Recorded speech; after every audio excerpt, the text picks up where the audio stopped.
gal esu egoistas, bet šiuo metu tik vienas jaučiuosi gerai, prie nieko negaliu prisiderinti. Atrodo, kad manyje kažkas užsidarė draugų atžvilgių, o keliauti su kuo nors, tai gyventi su juo vieną gyvenimą ar netiesa. Lazda, pelerina, pilna grabų įvinių kišenė, nuoširdaus giedrumo nuotaika, šviesi naktis mėnesiena. Tokiais momentais gera užsimiršti, iš kur eini ir kur eini, kuo esi vardu ir žiūrėti naujagimio akimis.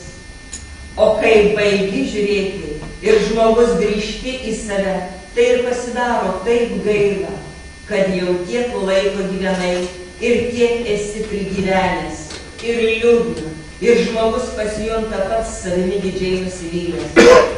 Kad taip galima būtų gyventi su nuolat plačiai pravertomis akimis, viskam kas gražu ir negalvoti, negrįžti į save.